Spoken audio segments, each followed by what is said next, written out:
Hello, I'm so excited to be with you today to talk about women's wellness through the stages of life. Now, my name's Jillian. I'm a physiotherapist, co-owner of a company called Physiocare at Home, where we provide in-home physiotherapy services to older adults throughout Canada.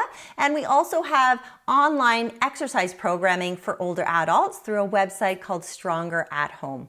All right, so today I want to talk to you about wellness, our wellness as women through the different stages of life. I want to offer some practical tips from my perspective as a physiotherapist and engage you in some movement toward the end of the talk to boost your wellness journey for 2024. Now, wellness is a very loaded, comprehensive, and holistic term, isn't it? It can be hard to define and may very well look different for each one of you. Now, online, I found this definition of wellness: the state of being in good health, especially as an actively pursued goal. Now, I'm going to speak primarily about our physical bodies and how movement and exercise is crucial to our health and wellness as women as we age. But keep in mind, there are so many more facets beyond just the physical to our wellness journey. Think the mind, body, and spirit. The neat thing is, though, that improving our physical wellness and movement can have a profound and positive effect on the wellness of our mind and our spirit, too. Now, right now, I want you to rate your own physical wellness on a scale of 1 to 10. 1, it would be, it's pretty down low. And 10 would be you're thriving, you're feeling really good, you're actively pursuing your wellness. So think about that definition and how would you rate your state of being in good health in your physical and other areas if you want, and how actively are you pursuing it? Now, I believe how high we rate our physical wellness can be tied closely to how intentionally we engage in movement throughout our days, our weeks, our months, and years. Think about the connection between wellness and movement. We can see it all around us in nature.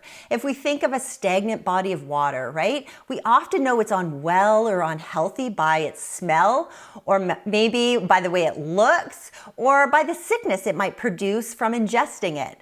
Movement really is the key to the health of that body of water. The more it's moving, the faster a body of water is moving, typically it's cleaner, there's more energy and strength and power produced, and it's really beautiful. Likewise, our bodies, when they're sedentary and stuck in one place or posture for too long, can cause joint stiffness, muscle weakness and wasting, pain, and many other poor health outcomes.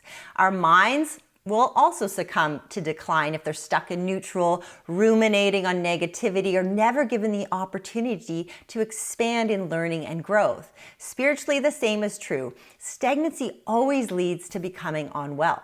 Humans are designed for movement, for growth, for progress in every facet of our being. So then, I believe movement and breaking through stagnancy or the status quo is key to unleashing our physical wellness.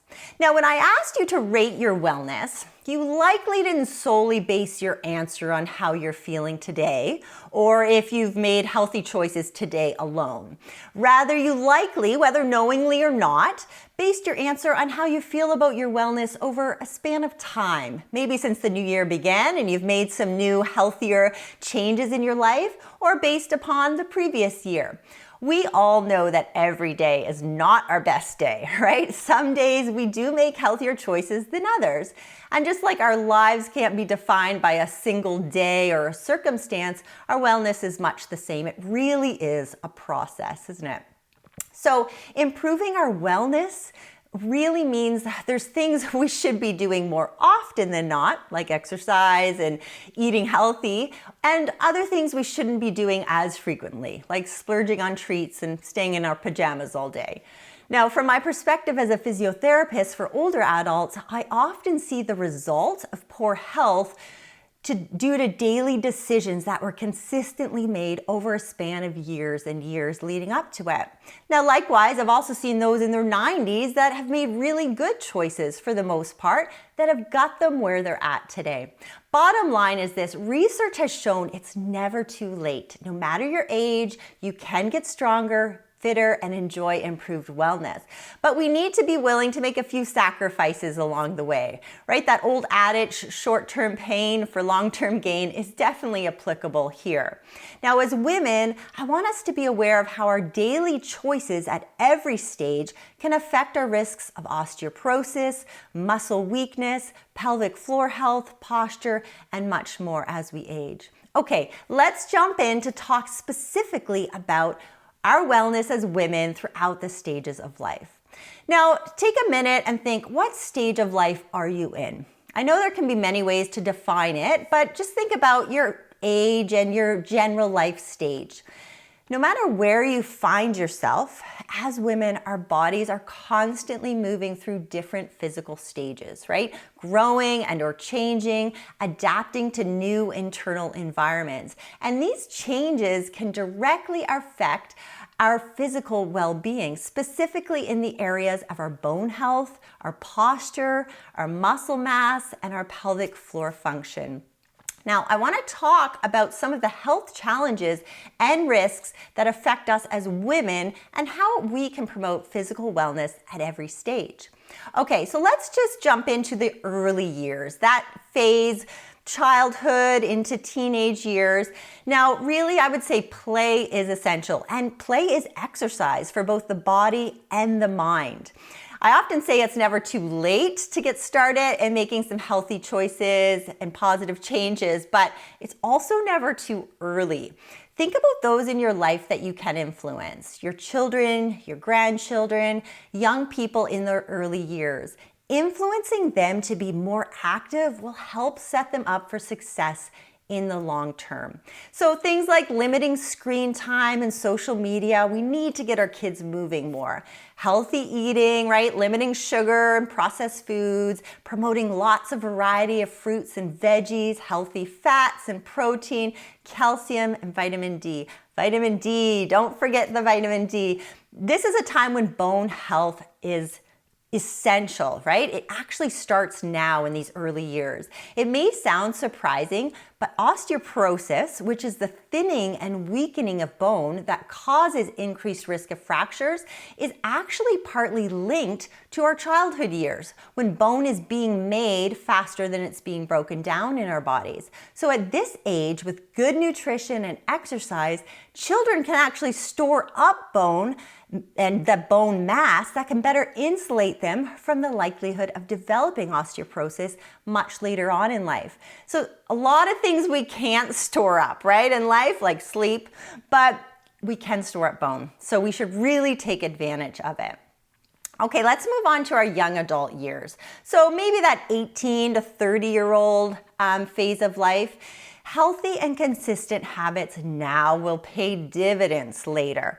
It can be tough though, right? With studies and new careers and young families all vying for your time, attention, and energy. But remember, you can't give what you don't have. You need to prioritize your health, mind, body, and spirit now and set that example, create healthy boundaries that will help you thrive. After our early 20s, our bodies start to slow down the process of making new bone. And by age 30, we've actually achieved our peak bone mass, so no more accumulating bone. Now, exercise that build muscle tend to build bone too. So resistance training, like using bands or weights, and impact exercise is crucial to accumulate as much bone mass as we can before that peak age at around 30. Now, usually exercise needs to be more intentional in this kind of phase of life, right? We need to integrate it into our daily lives. We tend to give up play. But if you do have young ones in your life, make sure you're using play for your own health too. Ultimately, remember, the best exercise is the one you actually do. So it doesn't necessarily mean you need to become a gym rat, right? And the gym's your new home. Get creative, do what inspires you, or learn something new. Check out your local rec center, or maybe YouTube online exercise programs you can do from home. Maybe join a local club or sports team, right? Just think of some ideas that maybe would work for you and fit into your lifestyle. Okay, let's move on to the next phase or stage, kind of that 30 to 50-year-old, mid-adult years. Now, this is the time when many women start to notice additional weight gain, sagging in all the wrong places, weakness is catching up with us, and maybe some aches and pains are creeping in. All is not lost though. Research has shown that you can push back. This is a critical time to decide how you want to invest in your future self to make up for lost time and start putting your health first. Now, resistance exercise and pelvic floor training can be critical to setting you up for success in the later years. Now, in the natural process of aging, after age 30, we start to lose around 3 to 5% of our lean muscle mass every subsequent decade. Now, why does that matter? Well, our muscle mass is a key factor in retaining the ability to do the things we want to do for as long as possible, which directly impacts our wellness and our quality of life as we age. Now, that looks different for everyone, right? It could mean playing on a recreational sports team, could mean dancing with your partner, bowling with friends, doing your own housework, playing ping pong or pool, gardening, swimming, or playing with your kids and grandkids. I understand that each one of us is unique in our interests and our desire for movement and exercise and activity. But no matter what we want to be able to do now and in the future, our muscle strength and our muscle mass is a key determinant. The weaker we are, the higher the chance we'll become frailer as we age. And when we choose to be sedentary and inactive, we actually accelerate that process of aging and our risk for chronic disease. So my hope is that whether you're committed to your health and exercise or currently you don't do any intentional movement or activity, either way, you will choose to move just a little bit more this year. Now, as previously mentioned, our bone mass has peaked at about age 30. And by age 40, we start to lose bone mass. So our bone is now being broken down faster than it's being made in our bodies. And as we approach menopause, which the average age is 50, we can lose up to 2 to 3% of our bone mass every year. Now, why does that matter? Well, our bone strength and our bone density is an important part of our health because literally our bones hold us up. And weak bones means they are more fragile and they can fracture or break more easily. Problem is though, we can't feel our bones getting thinner or weaker. And that's why osteoporosis is often termed the silent thief. Often people don't realize that they have it until they break a bone. Now you might think, is there anything I can really do to prevent it? Well, some risk factors we can't control, like being a woman. That puts us at higher risk. Or being older, post-menopause age, and some other chronic diseases. We can't change some of those things, but some of the risk factors are modifiable, including physical inactivity. Well, we can change that. Our calcium and our vitamin D intake, smoking and alcohol use, and some medication intake and more. So that means we can specifically push back against osteoporosis with our exercise and nutrition. And there's research to support it. Now, some of the key recommendations to maintain and even build bone include, in the nutrition category, vitamin D. So making sure we're getting enough vitamin D. Osteoporosis Canada recommends at least 1,000 IUs or international units per day. And for those over 50, they recommend at least 2,000 international units per day of vitamin D. So really, really important. Calcium intake. Now, of course, calcium, you can get calcium through various foods, but 1,200 milligrams per day is what the recommendations are. Protein, also really important in terms of building our muscle and our bones. We should be getting at least 1 gram of protein per every kilogram of body weight per day, which can be challenging, but you might need to think about including a protein shake to your day. Smoking cessation can be really helpful for our bones, and limiting alcohol consumption. So the less you drink, the lower your risk. Now, in terms of exercise, bone healthy exercise, the key there is they really need to be multimodal, meaning a good variety of different types of exercise have been shown to really improve bone health. So one of those is impact exercise. Has been shown to be safe. So some examples of impact exercise that would be helpful for bone, step ups, dance steps, heel dropping, jumping, a foot stomp, and then a really vertical squat jump. That's kind of like gonna really give you some good impact on those bones. Now, a lot of people are walkers, and walking can be really a great kind of just general exercise for our health. But I do want to just make a point here that walking doesn't actually provide enough impact on our bones. So really, I want you to keep walking if you are walking, but really trying to add some other exercises that will challenge your bones is really important. And ways that you can actually challenge yourself during walking, you could try to walk a little faster, use walking poles. They help to engage up to 80% more musculature in your abdomen area.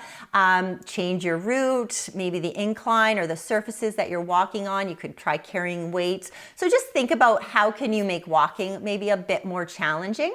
Now, another type of exercise for bone health would be resistance training. So that would include things like using weights or bands that will really challenge your muscles. Now, these have also been shown to be safe.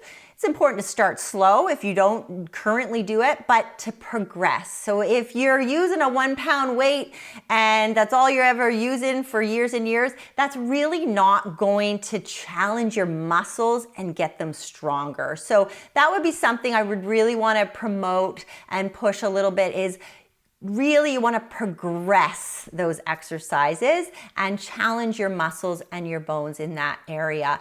Here we should be focusing on our major muscle groups, both our upper extremities, so arms and our legs, at least twice a week.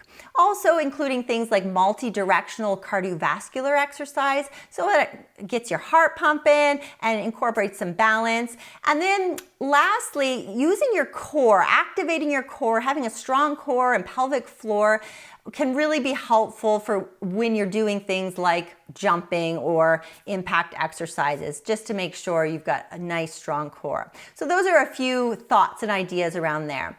Okay, so lastly, let's talk about this last kind of stage, let's say at 50 plus, kind of those menopause years and beyond. So at this stage, our hormone levels are changing and can produce a diverse set of symptoms and experiences for women. Now, with these changing hormones comes lower bone density, decreasing muscle mass, and an increased likelihood of pelvic floor issues, among some other health concerns. Now, often when we notice our body is slowing down or not responding the way we would like it to, our human tendency is to retreat, right? To stop doing the things we want to do because our bodies just aren't cooperating.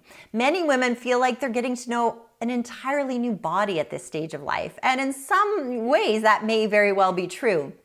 Now, yes, we may need to make compromises, right? But don't give up on your body. It can still do amazing things. It can still grow and change, adapt, and make progress. And more than ever, it needs to be challenged with movement and exercise in order to maintain the level of wellness that you need to enjoy doing the things that you want to do. All right, just let's pause here and talk a little bit about menopause. Now, menopause is defined as the cessation of menstruation, and it's official technically after 12 months of no periods, 12 consecutive months. Now, this occurs somewhere between age 40 and 58, with the average age being around 51 years old. Now, with the large change in hormones during this time, and by large, I mean 50% drop, okay, there's an increased risk of various issues, which include genitourinary syndrome, and that would include things like vaginal dryness, burning, discharge, painful sex, painful urination. Topical treatments have been shown to help there.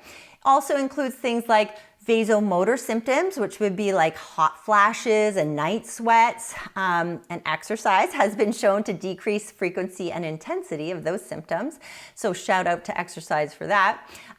You can also experience sexual dysfunction and osteoporosis, right? Now, pelvic floor health is worth giving attention to, even if you haven't experienced pregnancy or childbirth or abdominal surgery in your past, because as we age, our pelvic floor muscles start to naturally weaken. And during this time, with that change in hormones, it really impacts our pelvic floor. Now, we have a deep layer and a superficial layer of pelvic floor muscles in that kind of saddle region. And the common issues that arise at this stage of life are often related to weakness of those muscles. So these would include things like urinary or fecal incontinence, so think leakage, and pelvic organ prolapse. While I don't have time to go into the detail of each of those conditions, the bottom line is that pelvic floor muscle training is the first line of defense and often the gold standard for treatment when it comes to these kinds of issues. So learning how your pelvic floor works and knowing when to contract it, when to relax it, and then integrating it into breathing and some functional exercises can really make a world of difference. Now, osteoporosis and bone health, I've discussed some of the recommendations already, but at this stage, screening is essential. I want you to be your own advocate with your doctor. You should be having a bone mineral density scan to inform you of your bone mineral density. If you're a woman over 65 years old, you should be getting one done every 2 years. For men, it's if they're over 70. Any adult over 50 who's had a fracture or broken bone during their adult life should also be getting a scan. And anyone that has a high risk for fractures, so maybe because of conditions or medications that they're on. So screening can actually be really important to catch osteoporosis early and to get started on appropriate treatment. All right, so let's put it all together. No matter the stage of life you're in, you can benefit from the following exercises. I'm going to show you some exercises you can start doing for your pelvic floor, your posture, and your bone health. So let's try it together.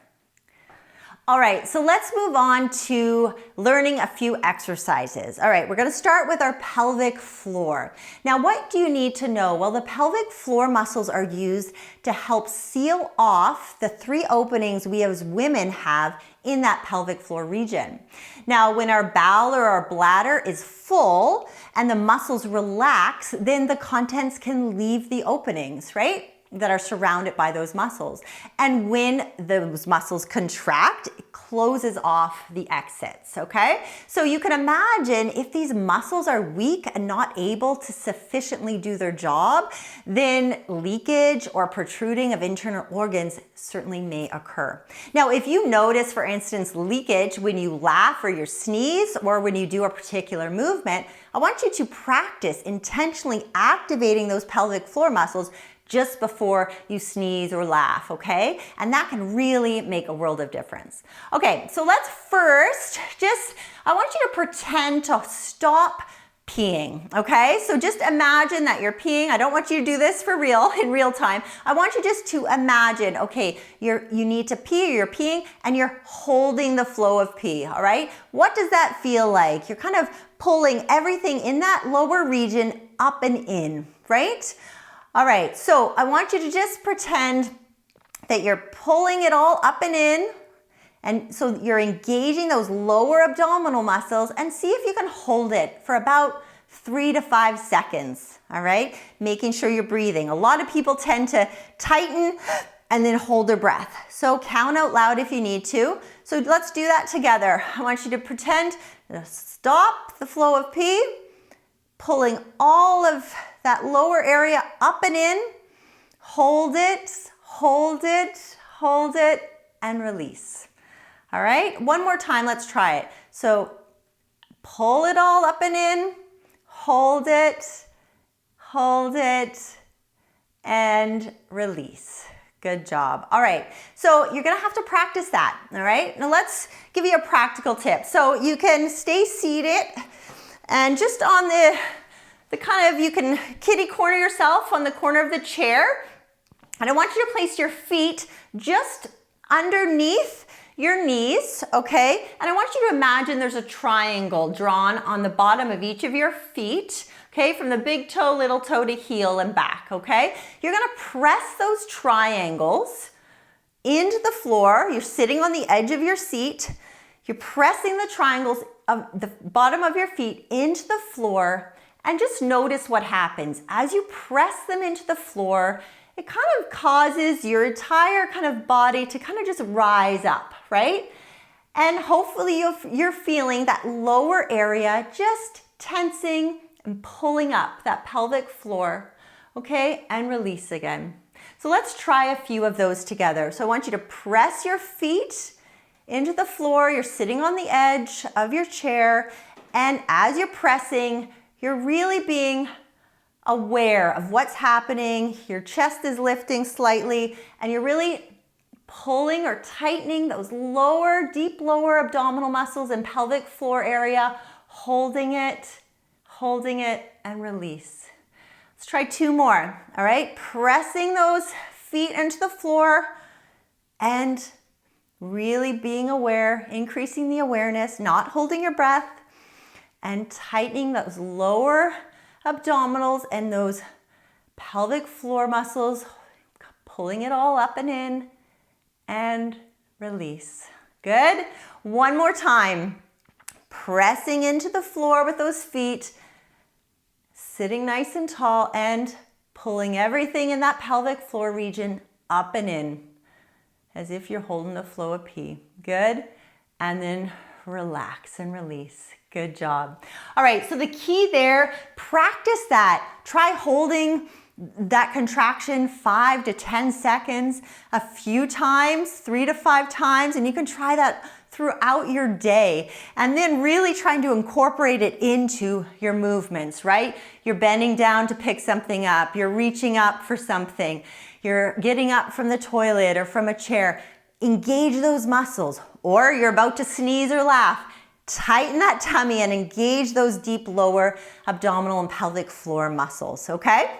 All right, let's move on to our posture. Now, what you need to know here, we have many small muscles along our spine that help maintain its erect posture and its alignment, which in turn impacts our ability to breathe deeply because our ribs are attached to our spine, to maintain good shoulder and neck mobility, and limit pain and stiffness.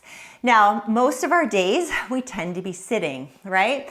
And this can wreak havoc on our posture, on our spine over the long term, and it often will cause weakening of those muscles. So think you're sitting for a long period of time, your rounded spine, your head's forward, you're typing on a computer maybe, or you're doing a hobby, sewing, whatever it be. Could be vegging in front of the TV or Netflix, right? Scrolling on a device, maybe rocking a baby or spectating at a child's or grandchild's sports event. So there's lots of opportunities, or sitting and driving, right? There's lots of opportunities for us to be in that posture, which is really not good for our spine. So I want you to think first about just some cues. So whether you're seated or standing, I want you to think about standing a little bit taller, 2 inches taller. So if you will, stand with me, or if you prefer to sit, just sit on the edge of your chair and try to sit 2 inches taller. If you're standing, I want you to stand 2 inches taller. What does that feel like to be just a little bit taller, right?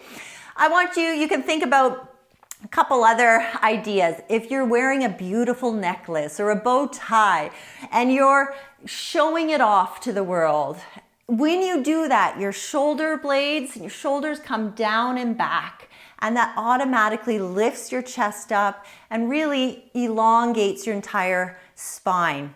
You can also think about a string being at the top of your head, pulling you up, and that can help to elongate that spine and get you that little bit taller and straighter posture. Now, when you're doing this, I want you just to be making sure you're breathing, right? We're not holding our breath. And you can even think about activating those pelvic floor muscles, just pulling everything up and in as you stand a little bit taller. Okay, now I'm gonna teach you one postural exercise. It's an elbow press. Now you can actually do this while you're lying on your back with your knees bent, all right? Or you can do it standing against a wall. So why don't you find a wall somewhere? Or if you really prefer just to sit, you can try it, but it's good if you have something that you can press your elbows into. So if you find a space, all right, you're just gonna stand comfortably against a wall, or you can lie flat on your back if you'd like to do that now with your knees bent. And your feet are just gonna be under your hips, about hip width apart.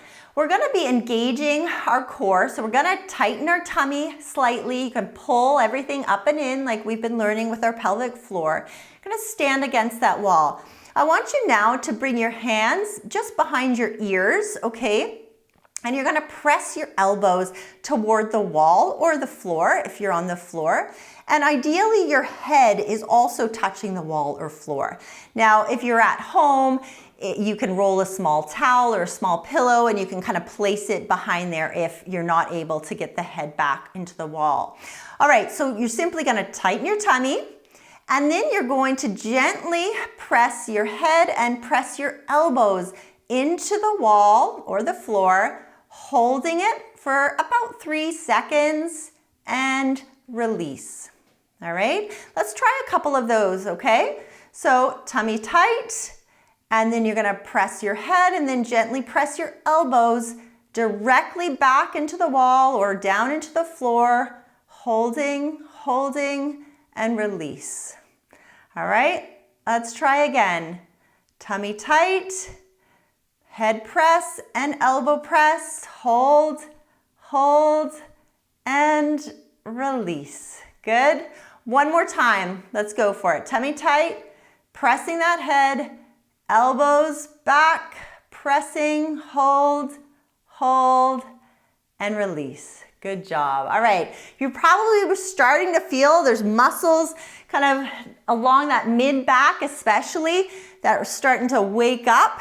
And it also opens up that chest, which tends to get really tight over time with lots of sitting. So that's a great exercise that you can do. You can even try it in midair, but ideally you have a little bit of resistance against there using the floor or a wall. All right, so that's something you just hold for 3 to 5 seconds and you can practice 3, 5, even 8 repetitions of that. And you can do that throughout your day. And that's really important just to wake up those muscles because they tend not to be used very much when we're sitting a lot, okay?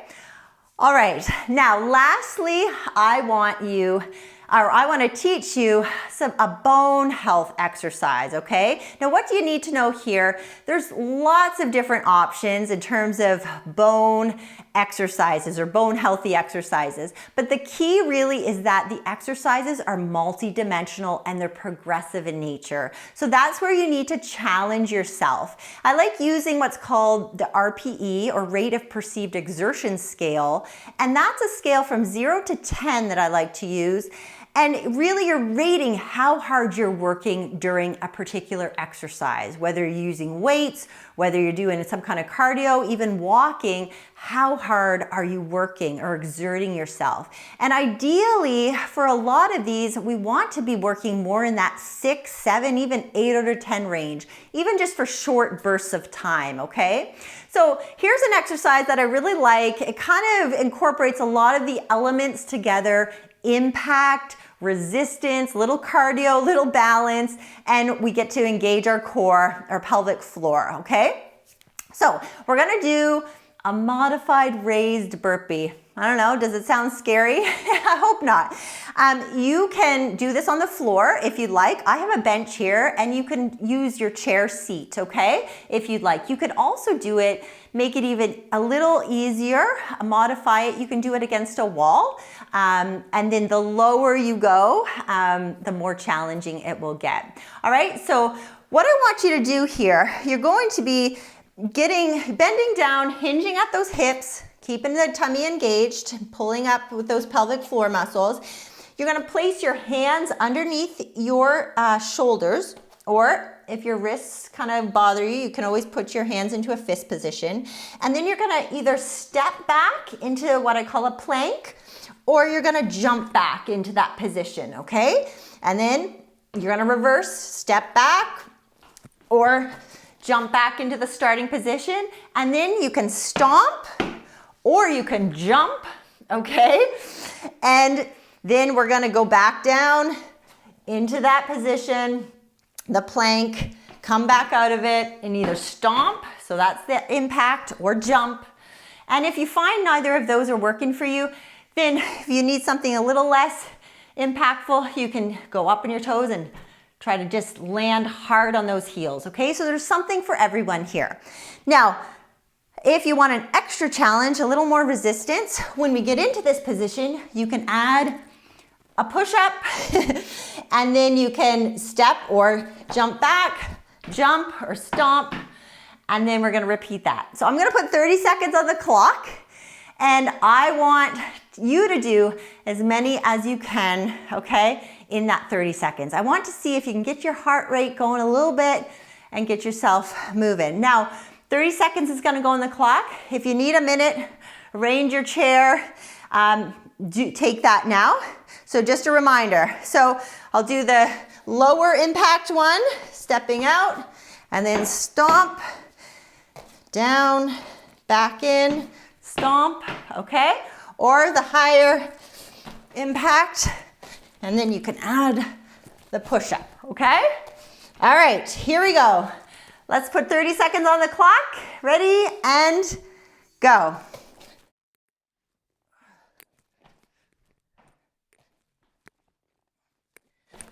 Good job. Remember, if you're stepping out, step back in. You can either go up on your toes and bring your heels down fast, or you can stomp. So you decide what works for you. If you want to pick it up a bit, there we go. That was 30 seconds. Great job. Okay, I hope you challenged yourself. I hope you really worked hard. How would you rate how hard you were working? Was it like, oh, easy peasy? Okay, the next time you do it, make sure you're pushing yourself a little harder. If you found it really challenging, okay, that's okay. You can break it down even more and just do parts of that and challenge yourself over time. Now, at home, you can practice that or a similar movement, and you can just try 30 seconds doing it as fast as you can, as hard as you can, and then take a 30-second break. And then you can repeat that, 30 seconds on, 30 seconds off. Build yourself up. See if you can do that for 2 minutes, 5 minutes, beyond. 10-minute bouts of higher intensity exercise have been shown to be really good for all parts of your body, but also for your muscles and bones. Okay. Let's wrap it up here. You've done a great job. Thanks so much for having me.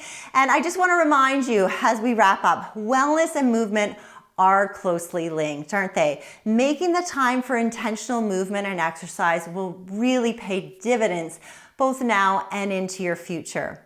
But remember, the best exercise is the one you actually do, right? So make a goal to move a little bit more and be more intentional about your wellness. An ounce of prevention is worth a pound of cure. So I know winter can make it more difficult, right? For some of us to get outside. So what can you do inside? Think about checking out your local rec center. Are there classes you're interested in? Or maybe you want to stay home, check out some online videos, or join a gym. Even go check out the mall and maybe get some power walking in at the mall. So there's lots of different potential and options for you. And I just hope that this year will be a great year of wellness for you. Thanks so much for allowing me to share my thoughts on women's wellness today. I earnestly hope that you've gained some insight and encouragement for your own wellness journey this year.